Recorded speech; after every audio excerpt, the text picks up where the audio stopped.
সব সিটার ওই বাংলাদেশ হইয়া পড়ছে, ঠিক কিনা কও? ওখানে টপ টু বটম, নিচের থেকে আরম্ভ করে উপর পর্যন্ত, শহীদার্থে প্রধানমন্ত্রী পর্যন্ত সব জায়গায় সিটারি আর বাটফারি। ওখানে এমন একটা জায়গা পাইতেন না। আমি অনেক সময় চিন্তা করতাম যে এই সব বাটফারাই আমরা তো সফল লোকের, এটা কিছু বাক করে হালাইতে পারলো না। পরে আমি গবেষণা করে বার করছি, আমার মনে হয় বাটফার বিমানও করে কই নিতে লইছিল, বাংলাদেশ বরাবর দুপুরে ফুরে গেছে সব। আনলে এত বাটফার বাংলাদেশও গেলে রিক্সাওয়ালা সাইডটা যদি বইয়া থাকে ঈদগার হেন নন্দনপুরের ভাড়া একরকম, যদি রাইতের বাজে দুইটা মাত্র রিক্সাওয়ালা আছে একটা ভাড়া আরেক রকম, ঠিক কিনা কও? ঠিক নিও। এই দাউদকান্দি বাজারও ফেজ যদি 10 দোকানও থাকে তখন দাম একরকম, কোনো দোকানও ফেজ নাই, দাম আরেক রকম। কি কারবার কি কারবার কি এত বাটফারি গিরে? এর লাগে আমি একবার প্রেস ক্লাবে গেছিলাম একটা কনফারেন্স। তো আমি তো হুজুর মানুষ টুফিটাফি মাথার দিয়ে বইয়া রয়েছি কনফারেন্সও, ভিআইপি লাউঞ্জে নিয়ে আমার বয়াইয়া একটু চা খান, আমরা রেডি করতেছি সব। আমি বইয়া বইয়া চা খাইতে আসি, আরেকটা বিরোধী সাইড সাংবাদিক বইয়া রয়েছে, সাইড সাংবাদিক বইয়া বইয়া আলাপ করতে আছে। ইয়া এই বাংলাদেশটা রইল কেমনি এত বাটফারের ভিতরে? তারা আলাপ করে, তারা মনে করছে আমি হুজুর মানুষ, আমি ধর এত তান বুঝি না, আমি কোনারা দিয়ে বইয়া বইয়া চা খাইতেছি, তারার আলাপটা শুনতে আসি। তারা 60 জন সাংবাদিকে বইয়া কয় বাংলাদেশটা এত বাটফারের ভিতরে রইল কেমনে রে? তো একবার কয় আমি কইতাম ফারাম কেমনে রইছে? কয় তো কন আপনি কন। কয় আমার মনে হয় বাংলাদেশ সবদি দেশ, আল্লাহকে একজন ফেরেস্তারা তো বাক কইরা দিছে। এই ফেরেস্তা তুমি চাইয়া রাখবে ইন্ডিয়া? কয় জি আল্লাহ। তুমি পাকিস্তান? কয় জি আল্লাহ। তুমি নেপাল? কয় আচ্ছা আল্লাহ। তুমি মালয়েশিয়া? কয় আচ্ছা আল্লাহ। তো এক ফেরেস্তায় জিজ্ঞেস, আল্লাহ আপনি যে সব দেশ সবারে দিলেন, বাংলাদেশের ব্যাপারে কি চিন্তা করছেন? বাংলাদেশ কারে দিবেন? আল্লাহ। তারা কয় আর কি, আলাপ করে আর কি, তারা কইতে আছে, কয় আল্লাহ বিলে কইছে, তারা আন্দাজ করে কয় আর কি, কয় আল্লাহ বিলে কইছে ও বাংলাদেশ তোমরা ফেরেস তারা পারতা না, এটা যেই বাটফার আমি ছাড়া কারবার হইতো রে, আমি এর হলাম। এর লাগে বাংলাদেশটা হনো রয়েছে, না হইলে বিলে আমরা গজব ফেটে গেল। কথা তো সত্য, কথা তো সত্য, ঠিক কিনা কও? কথা তো সত্য। তোমার ম্যান্ডেট দিছে 5 বছরের জন্য, তুমি 5 বছরের জন্য ক্ষমতায় থাকো, তুমি তারপরে ওপেন ফেয়ার একটা ইলেকশন দিয়ে দাও। তোমার যদি হগলে চায় আবার আইও, তাম লাগলে 100 বছর থাকো, কিন্তু তুমি রাইতে আগের দিন আমি তুমি দামি হেতারা হেতারা তারা তারা এই কারবার টারবার করে 17টা বছর। আর আমি না সব সময় কইছি, আমি কি আজ্য কই? আমি তো আগেও কইছিলাম ক্ষমতা হইলো কচু ফাতার পানির মতো, টলমলো টলমলো, বাতাস এলে কাটিয়া পড়লে এটা আর রাখুন যায় না, ঠিক কিনা কও? তসবির দানার মতো, তসবির দানা যদি একটা খুললে ফুটেছে গায়ে বাহিরি গড়গড়াইয়া ফুটেছে গিয়ে রাহন যায় না। ক্ষমতাও ওই রকম জিনিস। সুতরাং মন যা চায় তা করা যায় না, মুখে দিয়া যা আসে তা বলা যায় না, সামনে যা পাও তা খাওয়া যায় না। অন্তরে ভয় রাখবা আল্লাহ, আর এই ভয় সৃষ্টি করার জন্য এই যে 40 দিন রোজাইতে আছে, আল্লাহ কইছে আল্লাকুম তাত্তাকুন, এই রোজা তোমাদেরকে আমার দেওয়ার কোনো দরকার ছিল না, এই রোজা দিয়েছি যেন তোমাদের কলিজার ভিতরে আল্লাহর ভয় পয়দা হয়। সুবহানাল্লাহ কইতেন না? ওইসে তো আল্লাহ যেই উদ্দেশ্য রোজা দিছে আমি খেয়াল করে দেখছি 100% হয়েছে। ভয় হয়েছে তো আমরা পয়দা হয়েছে বলে হুজুর কই ভয় ফয়দা হইল কো? রোজার মসজিদে আমরা যার যেমনি সিটারি বাটফারি করতেছি, মাল আটকাই রেখে সেটা বেশি দামে বেচতে আসি, রোজার মাস আরও ব্যবসা জমে বালা, তো আমরা ভালো হইলাম কো? আমি কই অনেক ভয় তৈরি হয়েছে। রোজার মাসে যদি ভয় তৈরি না হইতো, তোমার সামনে রুয়াবজা, ট্যাং, সিবিটা, এসবগুলো বসি, তুকমার দানা, তারপরে গিয়া তরমুজ ব্লান্ডার করুন না, বাঙ্গি ব্লান্ডার করুন না, 15-20 জাতের শরবত, এরপরে তোমার লেগে পেঁয়াজু, বুট, মুড়ি, চানাচুর, কত টান তুমি লইয়া ইফতার হালিম টালিম লইয়া বইছ, জিলাপি, সিহন্ডা, মোটারা সব লইয়া খাইতে বইছ। খাইতে বইয়া সেইটা তুমি খালি কুদুর পরে পরে গরির ফেল চাও, বুকটা ফাইটা জেগেতেছে পিপাসায়, ফ্যাটটা সিরা জেগেতেছে খিদায়, তুমি তো খাও না। যতক্ষণ পর্যন্ত টাইমটা না হয় তুমি মুহও দাও না, যতক্ষণ মসজিদের বিনাটার আজান না হয় তুমি সর্বত্র চাইয়া রইছ। তুমি কান্দা দিতে পারবা, খাইতে পারতা না। বাংলাদেশের মানুষ রোজা রাখা কেউ আগে আগে খাইয়া লাইছে এমন কোনো প্রমাণ নাই। কেন? পিছনে কোনো র্যাব নাই, গোয়েন্দা নাই, পুলিশ নাই, দলীয় ক্যাডার নাই, গ্রামের সর্দার নাই, কেউ চাউন্যা নাই, ডাক দেউন্যা নাই, এরপরেও তুমি খাও না কেড়ে। তোমার বিশ্বাস হয়েছে কেউ দেখুক আর না দেখুক, একজন দেখে, তিনি কে? আল্লাহ তো এটা চাইছি, তুমি তো এটা করছোই, তো রোজা সাকসেসফুল, ঠিক আছে। ও মুসলমান, তোমার সারা জীবনের অভ্যাস গুস্ত দিয়া ভাত খাও আর মাছ দিয়া ভাত খাও, তরকারি দিয়া ভাত খাও, খাওয়ার পরে তোমার সারা জীবনের অভ্যাস দুধ দিয়া, কষালন দিয়া, আইন গুড় দিয়া, খেজুরা গুড় দিয়া, কলা দিয়া, মাখা দিয়া দুইটা নোলা না খাইলে তোমার মনে হয় যেন বাতে খাইছ না।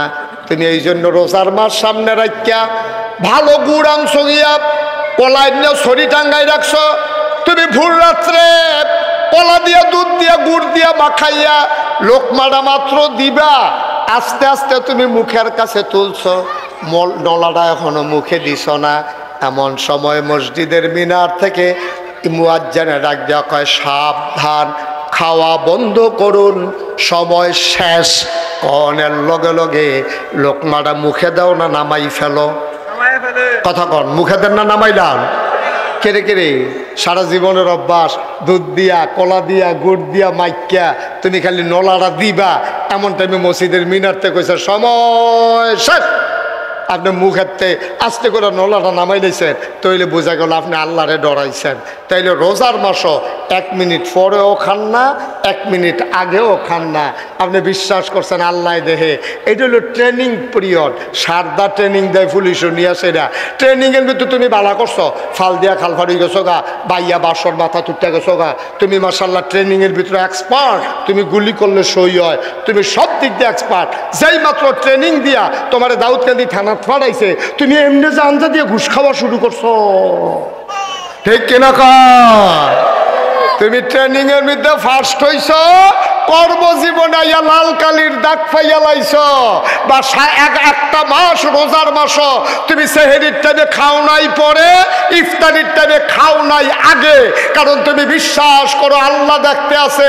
এই ট্রেনিং পিরিয়ডে তুমি ভালো করছো, বাকি 11 মাস তোমার আল্লাহর কথার মনে নাই, তুমি ফাইল আটকাইয়া ঘুষ খাইছো, ঠিক কিনা কর? আমার পুলিশের ট্রেনিংয়ে ভালো করছে, চাকরি তাইয়া 2 নম্বরই ধরা পড়ছে। আমরা মুসলমানেরা প্র্যাকটিসিং মুসলিম হইতে পারি নাই, আমরা পারফেক্ট মুসলিম হইতে পারি নাই। আমরা রোজার মাস ঠিকই আল্লাহরে ডরাইছি, রোজার মাসটা যাইতে দেরি, ফাইলাত খাইয়া ঘুষ খাইতে দেরি নাই। রোজার মাসটা যাইতে দেরি, নর্মাল ডেলিভারির জায়গায় সিজার করতে দেরি নাই। রোজার মাসটা যাইতে দেরি, সিহন ডাইল মোটা ডাল একখানো করে বেচতে দেরি নাই। রোজার মাসটা যাইতে দেরি, আরেকবার নদীর ভিতরে সটকি ভাইতে রাখছে, জাল বান্ধাই রাখছে, হেটাতে তুমি মাছ দুইটা ফেস দিয়ে ভাই টানতে দেরি নাই, ঠিক কিনা কও? তুমি যে রোজার মাসে ইফতারের টাইমে আগে খাইলে আল্লাহ দেহে, তুমি যে ফাইলাত খাইয়া ঘুষ খাও আল্লাহ দেখে না? আমার কথা কেন, আল্লাহ দেখে না? তাহলে তুমি সারাটা মাস আল্লাহর এত ডরাইলা, বাকি 11 মাস তুমি আল্লাহর এমনি বুঝলা লাইলা, আল্লাহ কয় তুই ফেল। মাহফিলের ভিতরে এদিক সেদিক তাকানো, কথা বলা, এটা মাহফিল শোনার ক্ষেত্রে বিরাট বড় বাধা। আমাদের মুরব্বী চেয়ারম্যান সাহেবের আব্বার চেয়ারটা একটু কনেচ্ছা করে দাও, আপনি একটু উঠেন, এটা একটু কনেচ্ছা করেন, এই মাথাটা আপনি টান দিয়া দেন। হ্যাঁ, এটা বসেন। হ্যাঁ, এখন সুবিধা হয়েছে না? আমার চাইতে এখন সাহেব হয়েছে। হ্যাঁ, মারহাবা বলেন। আওয়াজ মাশাল্লাহ ভালো, তবে উপরের আওয়াজ কম, তাইলে বোঝা গেল বদলাবদলি করণ লাগবো। উফরের তারারে নিচে নামাই দিতে হইব, আওয়াজ করি না চাইয়া চাইয়া উফরে তুলতে হইব। উফরের ছাড়া কি থাকবেন না নাইমা লাইবেন, এটা আপনার উফরে নির্ভর করতে আছে। আওয়াজ করতেন পারলে থাকতেন পারবেন, আন্না ওটা থাকবেন কেমন শরীরের জোরে তখন যাব, এটা আওয়াজের উপরে নির্ভর করবো, থাকবেন না নাইমা লাইবেন। হ্যাঁ বলেন সুবহানাল্লাহ। আওয়াজ করছে ডরে, নামাইনি দে এই চিন্তা। আমি অনেক মাহফিলে এরকম নামাই দিয়া বদলাবদলি করছি আমরা। আমিন বলেন। যখন যেটা বলতে বলি সবাই বললেন, বলেন সুবহানাল্লাহ, বলেন আলহামদুলিল্লাহ, বলেন আল্লাহু আকবার। মাশাআল্লাহ। বন্ধুগণ, কোনো ভূমিকা না দিয়া সরাসরি আমরা আলোচনায় চলে যাই। আল্লাহ তাবারক ওয়া তাআলা দুনিয়ার ভিতরে যখন মানুষ বানালেন, এই মানুষগুলো আল্লাহকে চিনল না। ওরা মারামারি, কাটাকাটি, ঝগড়া বিবাদ, দৌড় তরাজ, রাহাজানি, ফিডাফিডি, চুরি ডাকাতি, বদমাইশি, গুন্ডামি, যা মন চায় তাই মানুষগুলো শুরু করে দিল। আল্লাহ তাবারক ওয়া তাআলা চিন্তা করলেন যে তাদেরকে একটু বুঝাইয়া আমি আল্লাহর পথে নিয়ে আসা দরকার। এজন্য আল্লাহ তাবারক ওয়া তাআলা যুগে যুগে নবী এবং রাসূল পাঠিয়েছেন। নবী এবং রাসূলগণ মানুষকে বুঝাইছে এই কাজ করা যাবে, এই কাজ করা যাবে না, এই জিনিসটা খাওয়া যাবে, এই জিনিসটা খাওয়া যাবে না, এই জিনিসটা ধরা যাবে, এই জিনিসটা ধরা যাবে না, এই জায়গায় যাওয়া যাবে, ওই জায়গায় যাওয়া যাবে না, এমন করে ধরো, ধরো না, খাও, খাইও না, যাও, যাইও না, করো, কইরো না। এইরকম কোরআন শরীফে আয়াত দিছে 500। কয়শো? এই 500 আয়াত দেওয়ার পরে আল্লাহ তাবারক ওয়া তাআলা সবাইকে হুকুম করলেন এগুলা মাইনা চলো। আর মাইনা কিভাবে চলবে এটার জন্য যুগে যুগে নবী এবং রাসূল পাঠাইছেন। যেমন আল্লাহ বলছেন আকিমুস সালাহ ইন্নাস সালাতা তানহা আনিল ফাহশাই ওয়াল মুনকার। আজ তোমরা যারা এখন মাহফিল শুনতেছো মাগরিবের পরে দাউদকান্দি নন্দনপুরে, আমরা আমাদেরকে আল্লাহ বলতেছে আয় শোনো, আমরা বলি জি আল্লাহ বলেন। কয় ইয়া আইয়ুহাল্লাযীনা আমানু, হে ঈমানদারেরা, আকিমুস সালাহ, তোমরা নামাজ কায়েম করো। তো নামাজ কায়েম করলে কি হবে? কয় ইন্নাস সালাতা তানহা আনিল ফাহশাই ওয়াল মুনকার, নামাজ তোমাদেরকে মন্দ কাজ, খারাপ কাজ থেকে ফিরাই রাখবে। সুবহানাল্লাহ বলবেন না? এখন নামাজ পড়ার কথা বলছে কে? কেমনে পড়বে এটা আর বলে না, নামাজের কথা বলছে, নামাজ পড়ো। কারণ আপনারা কইছেন কাঁঠাল খাও, আপনারা কইলাম আমি যে কাঁঠাল খান, কি এদিকে এদিকে এদিকে, তা আপনারে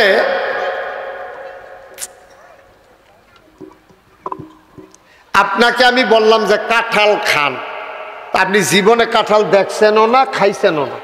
মানে আপনি মনে করছেন আপেলটা শুরু, কাঁঠালটা কত বড়, এটা বোধহয় কামড়াইয়া খাওয়ান লাগে। তা আপনি যদি কাঁঠালের ভিতরে কামড় দেন, কাঁঠাল কামড়াইয়া খাওয়া যাবে? এই তো বুঝা লাইছেন, মাশাআল্লাহ।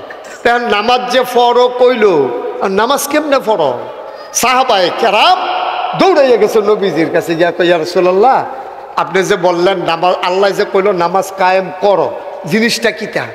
নবীজি কয় হ্যাঁ ঠিক জায়গায় আইসা পড়ছো, আসল জায়গায় আইছো। কারণ কোরআন হলো প্র্যাকটিক্যাল, থিওরিক্যাল, আর আমি নবী হইলাম প্র্যাকটিক্যাল। কোরআনের ভিতরে হলো নিয়ম নীতি, আর আমি হইলাম মান্না দেহাই দেউন্না। তো কোরআনও কইছে নামাজ কায়েম করো, আর আমি তোমরা শিখাই দেন নামাজ কিভাবে কায়েম করতে হয়। সুবহানাল্লাহ বলবেন না? এখন সাহাবায়ে কেরাম কেউ এর কাছে গেছে না, গেছে নবীজির কাছে। কারণ নবীজির কাছে গেল কেন? লাকাদ কানা লাকুম ফি রাসূলিল্লাহি উসওয়াতুন হাসানাহ, কারণ তোমাদের জন্য এই নবীজির জীবনে রয়েছে উত্তম আদর্শ। তিনি হলেন নমুনা, মডেল, তিনি হলেন আইডল, তিনি হলেন আইকন, তিনি উসওয়াতুন হাসানাহ, তিনি হচ্ছেন তোমার জন্য অনুপম আদর্শ। সুবহানাল্লাহ বলবেন না? এখন সবাই গিয়ে জিজ্ঞেস ইয়া রাসূলুল্লাহ, ইয়া হাবিবাল্লাহ, আল্লাহ দি কয় নামাজ বিলে কিতা, এটা বিলে আদায় করতাম, আসলে বিষয়টা কি? নবীজি কয় মাশাআল্লাহ ঠিক জায়গায় আইসা পড়ছো, আমি ছাড়া এটা বুঝাইয়া কই না আর কেউ নাই, তোমরা জায়গা মতো আসছো, সবাই লাইন ধরে দাঁড়াও। তো সব যখন দাঁড়াইছে নবীজি আবার সবাইকে ডাক দিলেন, আজ সল্লু, তোমরা নামাজ পড়ো। তো সবাই কই ইয়া রাসূলুল্লাহ, আরে এটা ফরনের লাগিয়ে তো আইলাম, আবার যদি আপনি হেঁটে কর তা আমরা যাওন কো? হ্যাঁ কইতে আসি, একটু ধৈর্য ধরে শুনো। কয় সল্লু, তোমরা নামাজ পড়ো কামারা আইতুমুনি উসাল্লি। এখন আমি 2 রাকাত নামাজ পড়াম। সুবহানাল্লাহ না কেন? অন্যদিকে চাইয়ান না, শুধু আমার দিকে টাসকি লাগাইয়া চাইয়া থাকবেন। মাছের মতো নিষ্পলক নয়নে, খরগোশের মতো কান খাড়া করে এদিকে তাকাই থাকবেন। আমাদের আজকের মাহফিলে এক রৌনক বক্স মেহমান, আমার ভাই, আমি যার সাথে সারাদিন আজকে কাটিয়েছি, জনাব মোহাম্মদ আসিফ কামাল, আসিফ কামাল ভাই, উনি আমাদের মাঝে এসেছেন। ইনশাআল্লাহ উনি বলছিলেন আমাকে, দুপুরবেলা ওনার এখানে খাওয়া দাওয়া করেছি, অনেক লম্বা সময় ওনার সাথে কাটিয়েছি। আসিফ কামাল ভাই উনি আমাদের মাঝে এসে উপস্থিত হয়েছেন। কিছু কইতেন না? আলহামদুলিল্লাহ কন, মাশাআল্লাহ। ওনারে ধৈর্য নিয়ে আসেন।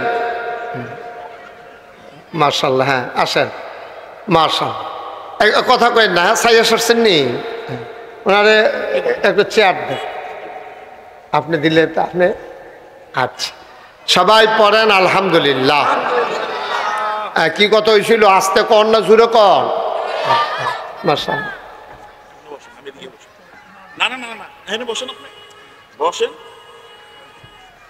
আরেকটা চেয়ার দিলে হয়। আচ্ছা ঠিক আছে, আসিফ ভাই ওর সামনে চলে আসেন, আমি যেন আপনার দেখে দেখে ওয়াজ করতাম পারি। হ্যাঁ হ্যাঁ, আর এদিকে আরাম করে বসেন, সরেন একটু সরেন, আরাম করে আসন ধরে বসেন। এইভাবে বেশিক্ষণ থাকতে পারবেন না, এইভাবে বেশিক্ষণ থাকা যায় না। হ্যাঁ আরো আগান, আরো আগে বসেন আপনি। ঠিক আছে জি, সবাই আবার মনোযোগ। হ্যাঁ তো কথা মনে আছে তো না? নামাজ পড়ার কথা কে বলছে? আল্লাহ। হ্যাঁ হুজুরের মনোযোগ কম।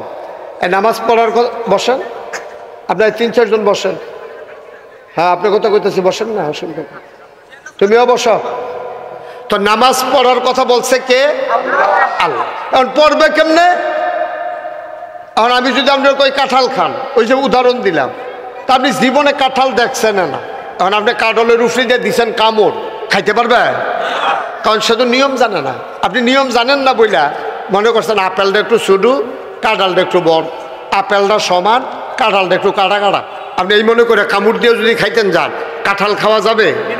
তাইলে কাঁঠাল যেমন, কথা বলা যাবে না, কাঁঠাল যেমন আপনি নিয়ম না জানলে খাইতে পারবেন না, আপেলের মতো কামড় দিলে কাঁঠাল যেমন খাওয়া যায় না। এখন আল্লাহ যে কইলো নামাজ কায়েম করো, এখন কেমনে নামাজ পড়ন এটা তো আমরা আল্লাহ কইছে না। এখন কি করন? তারা দৌড়ে গেছে নবীজির কাছে। নবীজি বলছেন, হ ঠিক জায়গায় আসছো, আমি তোমাদেরকে নিয়ম কানুন দেখাই দেব। এই নিয়ম কানুন দেখাই দেওয়ার জন্য আল্লাহ আমাকে পাঠাইছে। সুবহানাল্লাহ বলবেন না? এই জন্য আল্লাহ তাবারক ওয়া তাআলা নবীজির ব্যাপারে 3টা ঘোষণা দিচ্ছে। তার 3টা বিখ্যাত, তার বিখ্যাত 3টা উপাধি, যেটা কোনো নবী রাসূলকে আল্লাহ দেন নাই। একটা হচ্ছে তিনি ইমামুল মুরসালিন, 2 নম্বরে তিনি খাতামান নাবিয়্যিন, 3 নম্বরে তিনি রাহমাতুল লিল আলামিন। সুবহানাল্লাহ বলবেন না? এরপরে আবার কি কয় যে নবীর কাছে আমরা গেলাম কেন? নামাজ শেখার জন্য। এই জন্য আল্লাহ তাবারক ওয়া তাআলা জানিয়ে দিলেন যে এই লাকাদ কানা লাকুম ফি রাসূলিল্লাহি উসওয়াতুন হাসানা। তিনি হলেন মডেল, তিনি হচ্ছেন আইডল, তিনি হচ্ছেন আইকন, তিনি হচ্ছেন আদর্শ, তিনি হচ্ছেন নমুনা।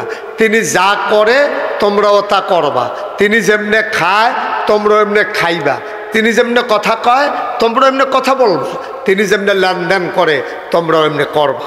এখন সাহাবায়ে কেরাম দৌড়ে নবীজির কাছে গিয়া কয়, ইয়া রাসূলুল্লাহ, আল্লাহ কয় নামাজ বিলে কি জিনিস, এটা বিলে কায়েম করতাম। এটা বিলে কোরআন শরীফে অনেক জায়গাত কইছে, সূরা বাকারায় শুরুতে কইছে ইউকিমুনাস সালাহ, আবার কয় আকিমুস সালাহ, এরপরে কয় এই কাদ আফলাহাল মুমিনুন আল্লাযীনা হুম ফি সালাতিহিম খাশিউন। এরকম বারবার নামাজের কথা কয়। আবার কয় কুলু লা ইলাহা ইল্লাল্লাহ, এরপরে কয় আকিমুস সালাহ ওয়া আতুজ যাকাত। এরকম যে কইলো, এখন নামাজটা জিনিসটা কি এটা তো আমরা ধরতাম পারছি না। এখন এটা তো আমরা এগুলো আগে আসিল না, এখন যে নতুন আইলো এটা কেমনি কি তা করন? সুবহানাল্লাহ কইতেন না?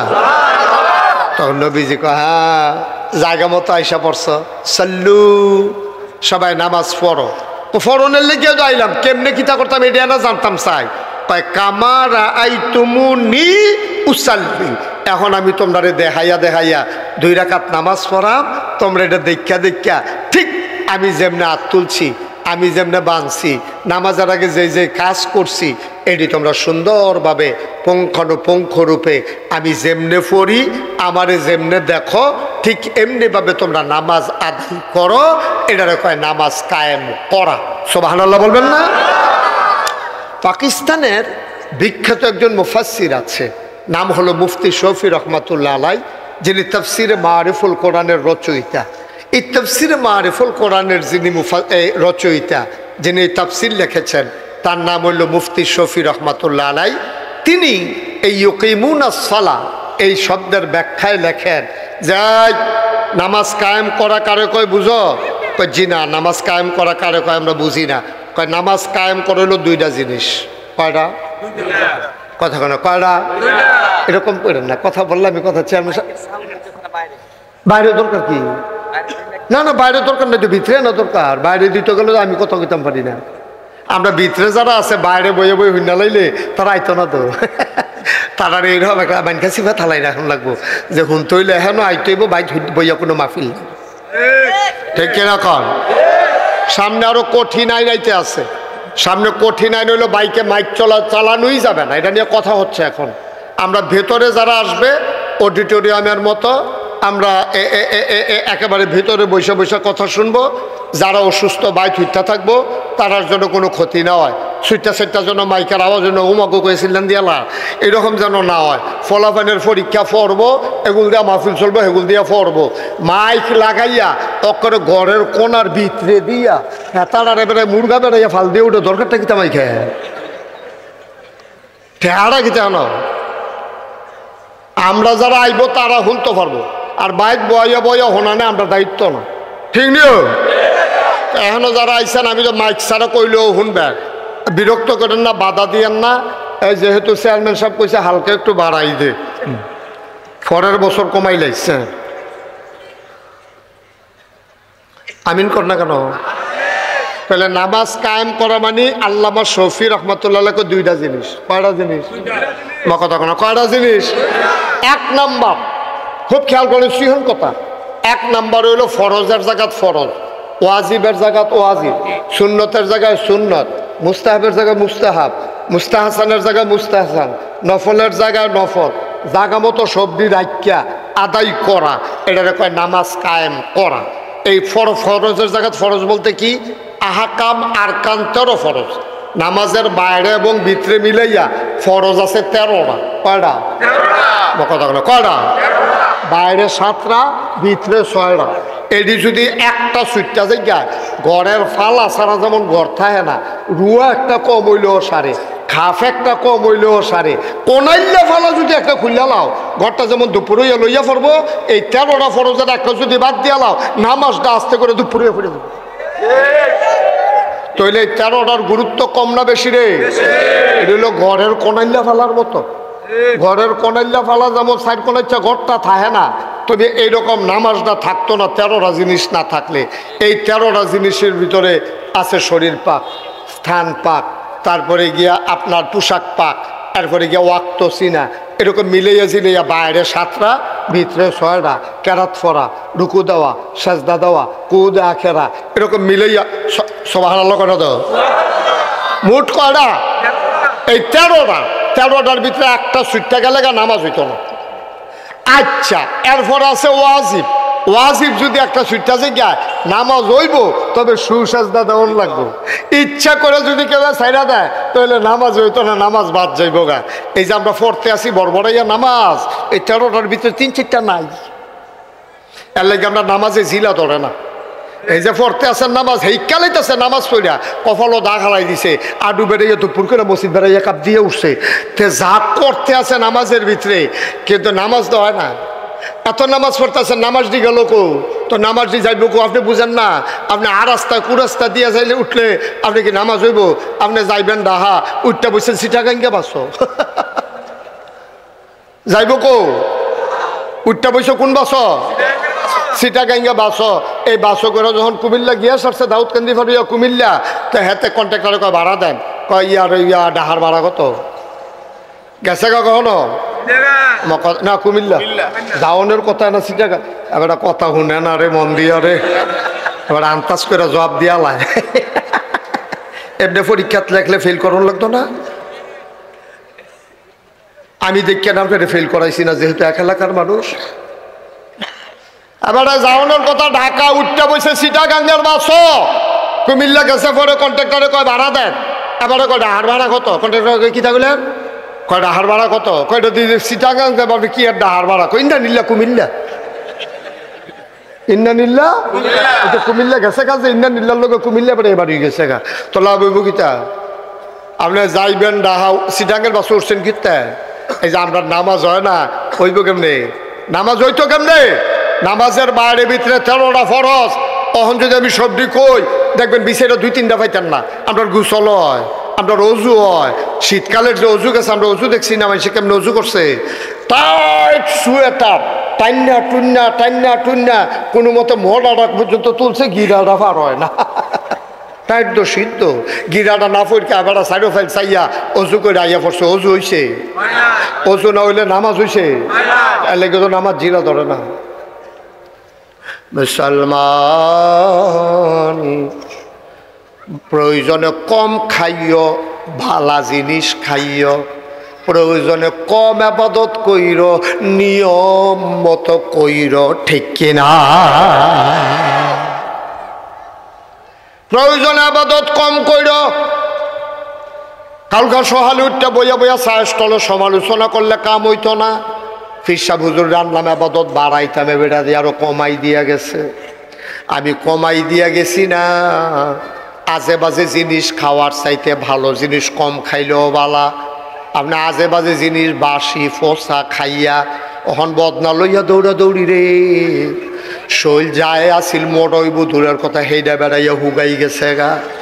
সুতরাং আবাদত যদি ঠিক মতো নিয়ম মতো করতা না পারো, তাইলে তুমি জান্নাতের দিকে আহ্বানের কথা ছিল আবাদত কইরা, এমনও কাম কইরা বইস যায় জান্নাত গেল হইলে হেইডা বেড়াইয়া মাইর গেছে। নিয়ম মতো না করলে তো এরকম হইব। তুমি যদি কেউ বুঝছো না, তো বুঝছো না না করলে এটা তো আরেক দোষ। তুই বুঝলি না কেন মুসলমানের ফুতাই? তুমি বুঝনা লাগে রে, সব বুঝো তুমি, তুমি সব বুঝো। তুমি নামাজটার বেলা বুঝো না, কোরআন শরীফটার বেলা বুঝো না। তুমি যে মাশাআল্লাহ রিক্সা চালাও, জীবনে তুমি মোবাইল দেখছিলা? তোমার বাহে দেখছে মোবাইল, ওহন দি মাশাআল্লাহ মোবাইলের ভিতরে তুমি ইউটিউব বানাইয়া রাখাইছো, হুজুরের ওয়াজ ছেড়ে দিয়ে বইয়া থাও, ঠিক কিনা কও? তুমি মোবাইল বুঝো, ইন্টারনেট বুঝো, তারপরে গিয়া এই নেট বুঝো, ফেসবুক বুঝো, ইউটিউব বুঝো, তুমি বুঝো না কিটা? নামাজটার বেলা ইয়া বুঝা না, বুঝবো কেমন? তুমি কি বুঝদা চাও? তুমি বুঝদাও তো চাও না। তুমি কোন দিন ইমাম সাহেব হুজুর রেগিয়া কইতা যে হুজুর আমার আত্মায়তটা হয়নি হুজুর চানছেন, তুমি তো জীবনে জিগাও না। কিন্তু ফেসবুকের ভিতরে তোমার ফুতারে বারে ঘুমের তা ডাক দেওয়া তুলে কি তার ফুত ফেসবুকটা দিয়ে আইছিল, ওখান দিয়ে আইয়া না চাচ্ছেন কি তাইটা, ঠিক নিও? তুমি ফেসবুক বুঝনের লেগা কাঁচা ঘুমেতে ফুতেরে তুলে লাইছো ভাল দিয়া, হাতে ভাল দুইটা চক্ষু চাইলে কই কি আর ফেসবুক, তার বাহারে বেড়ে দমকে ফেসবুক এটা দিয়ে হালাই দিছে। তো ফুতেরে বেড়াইয়া তুলো ঘুমেতে ফেসবুক বুঝনের লাগিয়া, ফুতেরে বউরে গিয়া খাতির করো ইউটিউব চিননের লাগিয়া, নামাজটা বুঝনের লাগিয়া জীবনে তুমি ইমাম সাহেব এক কাপ চাও খাওয়াইছো না, ঠিক কিনা কও? বরং আরো উল্টাটা করছো। কইলিতা কইলিতাম রে, তুমি আরো উল্টাটা করছো। ইমাম সাহেব তোমারে বুঝাইয়া বুঝাইয়া কইতো গেছিল, তুমি বুঝছো না। তুমি বুঝছো না পরে ইমাম সাহেবের চাকরি খাইয়া লাইছো। তুমি তো ক্ষমতা, তুমি সভাপতি, তুমি সেক্রেটারি। এখন ইমাম সাহেবের কথা বলে তোমার বিরুদ্ধে গেছে। ইমাম সাহেবের আলগাত নিয়ে ডাক দেয়া, হুজুর আপনি কি চাকরি করতেন না? হুজুরে কমিটি খিতা 50 জনের লোক ইন্টারভিউ দিয়া ফার্স্ট হয়েছি, চাকরি না করণের লেগিয়া একটা সপ্তাহ গেছেন, আপনি এটা কিতা জিগান? কয় না ওয়াজের নমুনায় কয় মন হয় আপনি চাকরি করতেন না। আর যে আলোচনা করছে এটি চাকরি করুন না আলোচনা না। পরে ইমাম সাহেবে ওই মুয়াজ্জিন ফুরন্ত এলাকার মুয়াজ্জিন রেজি গেছে কি, তো আমি আজ যে কী আলোচনা করলাম, সভাপতি দিছে গেছে গা, আপনি যে সুদের বিরুদ্ধে ওয়াজ করছেন, এবারটা মাইদে মাইদে খায়, এবারটা মাইদে মাইদে। তো সভাপতির বিরুদ্ধে ওয়াজ যদি ইমাম সাহেব করে, তো সভাপতি এবারে রাইকা কি বেজ্জুতি হইব, এলাকা কানে কানে কইয়া দিছে অন্যখানে চাকরি চাই আলাইয়ার, আমার কাছে আরো বুঝের হুজুর আছে। তুমি কম করছো। মঞ্চের ভিতরে হুজুর আলোচনা করতেছে কোরআন হাদিসের, তোমার বিরুদ্ধে গেছে দেখে তুমি মাইকটা টান দিয়া বেজ্জুতি করে হুজুরে নামাই দিছ। তুমি কম করছো। তোমার বিরুদ্ধে ওয়াজ যাওয়ার কারণে হুজুর ইমাম সাহেবের তুমি চাকরি খাইয়া লাইছো। তুমি কি বাটফার হুবের বাটফার হইছ? তুমি ইমাম সাহেবের চাকরি খাইয়া লাও, তুমি ইমাম সাহেবের স্টেজেরটা নামাই দিয়া লাও, কারবার কি? আমি বলেছি যেদিন গেছে একেবারেই গেছে, সেদিন আর ফিরে আসবে না। মনে রাখবা, বাধা আসবে তো লড়াই হবে সমানে সমান, ঠিক কিনা? মনে ধরলে চাকরি খাইয়ালে বা মনে ধরলে চাকরি দিবা। তোমরা বাহের বাড়ি, আমরা মামুর বেদ বেড়াইতে মাইছি নাকি? তোমার যেমন বাবার বাড়ি আমারও তো বাবার বাড়ি, তোমার যেমন এই দেশ আমারও এই দেশ। মুসলমান শতকরা 92 জন লোক মুসলমানের দেশে। কোরআনের কথা বলতে দেবা না, হাদিসের কথা বলতে দেবা না, মন মতো তোমার পক্ষে দেখা দেখা ওয়াজ করাইবা, এটাতে ইসলাম থাকবে না। তুমিও শেষ, ইসলামও শেষ, মুসল্লিও শেষ, মসজিদও শেষ। ঠিক কিনা কও? তোমারে ইমাম সাহেব কথা কইব কি তো কইছে হুজুরের সুদের বিরুদ্ধে, তো তোমার উপরে পড়ে গেলে অবশ্যই তুমি খাও, না খাইলে তোমার উপরে পড়ে গিত, তো তুমি খাইও না, তো আর কইতো না শেষ, আর কইলেও তোমারে ফাইতো না, ওয়াজ সাইডে দিয়া যাইব গা। ঠিক কিনা কন? কি কষ্ট হইতে আছে? ওয়াজ কি উফরে পড়তে আছে? দইরা বইয়ের মাত্র শুরু এনে হইছে, ওহনে উফরে পড়লে কেমন হইব? আল্লাহর নবী কয় সল্লু, তোমরা নামাজ পড়ো কামারা আইতুমুনি উসাল্লি, আমি যেমনে নামাজ পড়ি এটা দেখা দেখা পড়ো। আল্লামা শফি রহমাতুল্লাহ আলাই কথা মনে আসেনি? নামাজ কায়েম করা হইল কয়ভাবে? দুই ভাবে। এক নম্বরে ফরজের জায়গাত ফরজ, ওয়াজিবের জায়গাত ওয়াজিব, সুন্নতের জায়গাত সুন্নত, নফলের জায়গায় নফল, মুস্তাহাবের জায়গায় মুস্তাহাব, মুস্তাহাসানের জায়গায় মুস্তাহাসান, সব কিছু নিয়ম মতো আদায় করা, এটারে কয় নামাজ কায়েম করা। সুবহানাল্লাহ কইতেন না? তাইলে উনি যে কইল নামাজ দুইভাবে কায়েম করণ, আরেকটা কি তারে? আরেকটা হইল তুমি নিজে নামাজ পড়বা, এটা একটু কঠিন। এই ছেলে, তারে বসাও, বসো। এখন না যাহেন তুইটা গেছিল, এখন আইও, তোরা এখন ফড়ো। ওমাই তো সাই রং সাই বুঝলাম না কিছু। এদিকে আসো। উডে মানে খেরাতে পড়েছে গীতাছে, তুমি উডু কিনতে না, তাই মনে করছো অন্য হুজুর। সিফা দিয়া বইয়া দাও।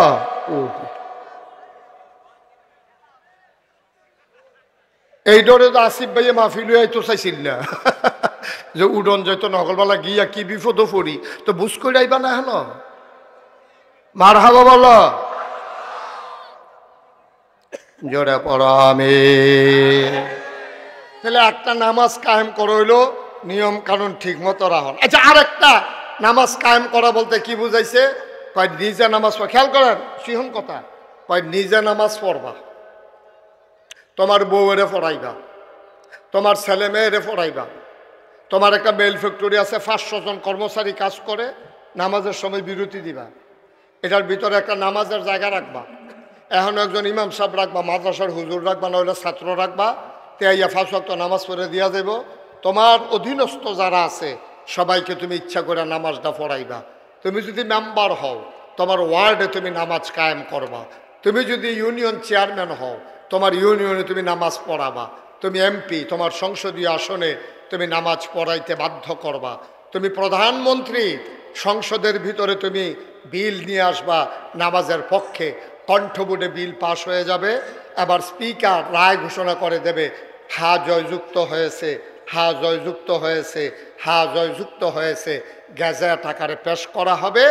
আবার সারা বাংলাদেশে 92% জন লোক মুসলমানের দেশে আজান পড়লে দোকানপাট ব্যবসা বাণিজ্য সব বন্ধ করে সবাই মিলে নামাজ পড়বে। নামাজ শেষ হলে আবার যার যার কাজে যাবে। ফাংতাশিরু ফিল আরদ, জমিনের উপরে ছড়াই পড়বে। এটারে কয় নামাজ কায়েম করা। সুবহানাল্লাহ কইতেন না? আমি গত 2-3 বছর আগে সান্দিনে এক মাহফিল, যখন এই ওয়াজটা করছি, নামাজ কায়েম করা মানে হইল, আসবে খেয়াল করে শোনেন, আমি সান্দিনা 2-3 বছর আগে যখন এই মাহফিল করছি, যে নামাজ কায়েম করে হলো নিজে ফরান, বউয়েরে ফরান, পরিবার পরিজন, এলাকাবাসী, দেশবাসী সবার জন্য বাধ্য করে, এটাকে কয় নামাজ কায়েম করা। ওই তৎকালীন আমার এমপি আমার লগে দিয়া বোয়া এমপি সাহেব আমারে কয় যে হুজুর মাইকটা আপনার হাতো, যে এটা কোন এটা তো সুন্দর লাগে, এটা একটা কথা কইলে, একটা থানার ভিতরে পুলিশ থাকে কয়জন, গ্রাম আছে কয়টা, পুলিশ যদি 4 ভাগের 1 ভাগ করেও গ্রাম ফিসে দেই, এরপরও গ্রাম থাহে পুলিশ টান ফইরা যায়। আর আমরা নামাজ কেমনে সিফা সাফাত দাউদকান্দির নদীর মাধ্যমে একবার বাড়ি করছে, বাদ্যারা গিয়া নৌকার মধ্যে বইয়া রয়েছে, ওখান হ্যাঁ গিয়া নামাজ কায়েম করাম কেমনে, এটা কি যেমন তেমন কথা মনে করছে? কত সিফা সাফাত বেড়াইয়া মানুষ আছে, এত সিফাত দিয়ে আমরা কেমনে নামাজ পড়ায়? আমি কই আপনার কথাও ঠিক, তবে বাংলাদেশে যে বাল্য বিবাহ বন্ধ করছিলেন, তখন এই সিফাত কলামুরার সিফাত সনের গড় ওই কখনো আন্দাইর নদীর মাইক গান হ্যাঁ বাল্য বিবাহ হয় আমরার পুলিশে খবর পাইয়া গিয়া মাইয়ার বাপ ফোলার বাপ এবারে খানা মানা বেড়াইয়া সব দইরা না এটা হইতে পারে অসুবিধা নাই এটা মাইকে মেশিনারি জিনিস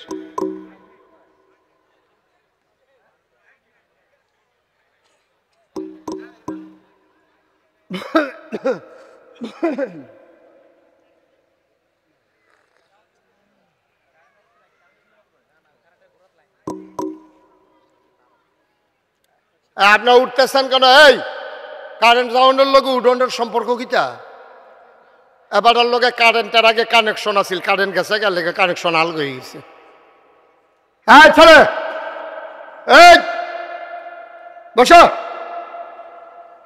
হাঁটু কিনতে না কারেন্ট গেছে কেন কি তো এখন তো জেনারেটর দিচ্ছে নাকি ওই যে লাইট কমা যায় আমি টান দিলে আচ্ছা ঠিক আছে ওকে ফাইন সবাই কোনা আমিন এখন আমারও যখন এমপি সাহেব কইলো কয় যে হুজুর আপনি যে কইতাছেন তো সিফা সাফাত নামাজ আমরা কায়েম করাম কেমনে আমি কই আপনার আইনটা কইরা দেন কায়েম করা আমরা হুজুররা দায়িত্ব লইয়া যাই গা ওয়াজ করে আতফাও দইরা বুঝাইয়া আমরা ইনশাল্লাহ নামাজটা পড়াই লইতাম ফারাক এবার কয় এত সোজা না আমি কই বাল্য বিবাহ বন্ধ করা যদি সোজা হয় বিড়ি খাওয়ান বন্ধ করা যদি সোজা হয় পলিথিন ব্যবহার করা যদি সোজা হয় নামাজ কায়েম করা একটা সেকেন্ডের ব্যাপার আমার হুজুর এটা কেমনে সম্ভব আমি কই মনে করেন শুক্রবারে জমার টাইমে আজান দিছে পরে সান্দিনা আরে কি কয় দাউদকান্দি টুল প্লাজার কাছে একটা আর্তে আছে তারা কয় কি তারা আড়স করে নামাজ পড়ছ কয় না ধৈর্য সেটা তার ফিসমোনা বান্ধে হতাই লেছে টুল প্লাজার গড়াত মানে আরেকবার যাইতে জিগা কি তো তোমার এমনি বাঁধছে গেরে কয় যে নামাজ পড়ছি না যে এর লেগে বান্ধা লাইছে এবারে লগে লগে ফোন দিছে ফুতে রে ফুত তুই কৌ আব্বা আমি তো রাস্তাতে আটতে আসি কারে মসজিদও ঢুক রাস্তাতে আটে মসজিদও ঢুক কাব্বা ওসু না তো কৌজুল তোর ভিতরে ঢুক বান্ধা আইতে আছে দাউদকান্দি দুই দাঁতে হতাই লেছে বান্ধা কথা কইলাম সত্য একটা ঘটনা যদি গড়াই লাইতেন পারে দাউদকান্দি দুইটারে বান্ধা লাইলে এই কথাটা হুদা দাউদকান্দি বাজারও থাকতো না সিফা সাফাত কোনা কানসিত মোবাইলের যুগ সেকেন্ডের ভিতরে সব জায়গায় যাইব গা দেখবেন যে অজু সারা গুসল সারা তাই গিয়ে মসজিদ চুরি খেলাইছে ওই এরেসেরতে বাসনের লেগে ঠিক কিনা কম আইন কায়েম করতে জায়গায় জায়গায় যাওন লাগে না কারবার গড়াইলেও যায় একটা দিয়া একটারে যখন দইরা তুমি খিচ্ছালাইবা তখন দেখবা বাহি দিয়ে এমনি সুজ হয়ে যাবো গা একটারে যখন ফিসমোনা বান্ধে হোতাইলে বা দাউদকান্দি বাহি বেনামাজি দেখবা অজু থাক আর না থাক ফারুক আর না ফারুক তো হুদুদ ইমাম সাহেবের লগে এমনি চেহারা হইলো এমনি বিগড়াইয়া দিয়ে চোখ বন্ধ করে খেরুই থাকবো ওই লোক না হইলে না খেরুইতে অভ্যাস হোক একদিন তো শিক্ষা লাগবো ঠিক কিনা এটারে কয় নামাজ কায়েম কর মুসলমান মন দিয়ে শুনো রে ভাই আসল জায়গায় আমরা আশা করছি তাইলে তুমি নামাজ পড়া লাগবে এই যে সামনে পরশু দিন আল্লাহ করে চাঁদরা উঠলে 28 তারিখ রাত্রে না 1 তারিখ রাত্রে আমরা ভাত খাবো 2 তারিখে ইনশাল্লাহ রোজা রাখা শুরু করে দেব এখন প্রশ্ন হইল নামাজের কথা বুঝলাম নামাজ পড়লে আল্লাহ বন্ধ কাজ খারাপ কাজকে ফিরাই রাখবো রোজা কেড়ে দিল আমরা দি গড় খোরাহি আছে তুখমার দানা আছে এসবগুলির বসে আছে বিদেশি ফুতের ফাড়ান্না ট্যাং আছে ডিব্বার ভিতরে চিনি আছে ঘরের ভিতরে খাবার আছে এরপরেও কেড়ে আমরা আল্লাহ না খাওয়াইয়া সারাটা মাস সারাটা দিন এই চৈত মাইয়া রোজা ফাল্গুন মাইয়া রোজা কি আল্লাহ না খাওয়াইয়া রাখতো আল্লাহ নিজেই কোরআনুল কারিমে সূরা বাকারায় যেই সূরাটার ভিতরে 286টা আয়াত 286টা আয়াত 40টা রুকু এটার ভিতরে 183 নাম্বার আয়াতে আল্লাহ কয় ইয়া আইয়ুহাল্লাযীনা আমানু হে ঈমানদারেরা কুতিবা আলাইকুমুস সিয়াম তোমাদের উপরে রোজা ফরজ করা হয়েছে কয় কেন ফরজ করা হয়েছে কয় কামা কুতিবা আলাল্লাযীনা মিন ক্বাবলিকুম শুধু তোমাদের উপরে রোজা ফরজ না আমরা সবার উপরে ওই আদম থেকে ঈসা নবী পর্যন্ত যত নবী এবং রাসূল এসেছেন সবার উপরে আমার আল্লাহ তাবারক ওয়া তাআলা সব নবীর উম্মতের জন্য রোজা ফরজ করেছিলেন এই জন্য তোমাদের উপরেও ফরজ বলেন সুবহানাল্লাহ এখন একটা সিহন কথা আছে, কথাটা কি কইলে তা? আচ্ছা, আমি যে নাগাইশের ফিসাব, আমি মনে করেন ওখানে আইসি আপনারা এখন ওয়াজ করতাম, আমি যদি চেয়ারম্যান সাহেবরে কই, চেয়ারম্যান সাহেব আপনি একটা কাম করেন, চেয়ারম্যান সাহেব কি নাজমুল ভাই, আমি নাজমুল ভাই ওখানে, নাজমুল ভাই আপনি একটা কাম করেন, ফাল দিয়া ফানিটা আপনি মালাম, আমি আইজার সাইডে মাহফিল যাওয়ানোর সময় গেলাম, আপনি লাভ দিয়া ফানিত নামেন। চেয়ারম্যান সাহেব কইব, হুজুর একটা কথাগুলো, আমি এলাকার চেয়ারম্যান না, আমি যদি আটকা ফাল দিয়া ফানি ধরে যাই মানে সে কিতা কইব, আমি কেমন নামে, আমি আরে তো আমি কি আপনারা একলা কইছি, মাহফিলের যত লোক আছে আমি সহ, তারপরে যে আসিফ ভাই সহ, আপনার আব্বাই সহ, আমরা যারা এখনও আইসি, মাসুম ভাই আইসে, দাউদকান্দির যারা ব্যবসায়ীরা আইসে, সবাই মিললে আমরা এখন ফানিত নামাম, আপনিও নামবেন। নাজমুল ভাই আইস দিয়া কিতা কইব, হগলে নামলে আমিও ফারাম, ঠিক কিনা কর? কি সিহন আল্লাহ, আল্লাহর কথার ওজন দেখছেন নি? কি সিহন ভাবে আল্লাহ কথা কয়, কয় ও হুদা কি দাউদকান্দির তারার উপরে রোজা ফরজ, হুদা কি বাংলাদেশের তারার উপরে, হুদা কি আমেরিকার তারার উপরে, হুদা কি 2025 সালে ওই আদম আলাইহিস সালাম থেকে শুরু করিয়া আজকে পর্যন্ত যত নবী রাসূল গেছে হগলের উপরে রোজা ফরজ করছি, তোমার সমস্যা কি? তে আবার চিল্লাম, দেখো আল্লাহ হগলে পারলে আমিও পারাম, সুবহানাল্লাহ কইতেন না? আল্লাহ কইছে কামা কুতিবা আলাল্লাযিনা মিন ক্বাবলিকুম, শুধু তোমাদের উপরে রোজা ফরজ করছি না, তোমরা নি মনে করো বেহতার ভাইয়া, সহজ সরল ভাইয়া, তোমরা উপরে রোজা দিছি আর বাহি তারারে বুদই দিছি না, না তোমরা বেহতা।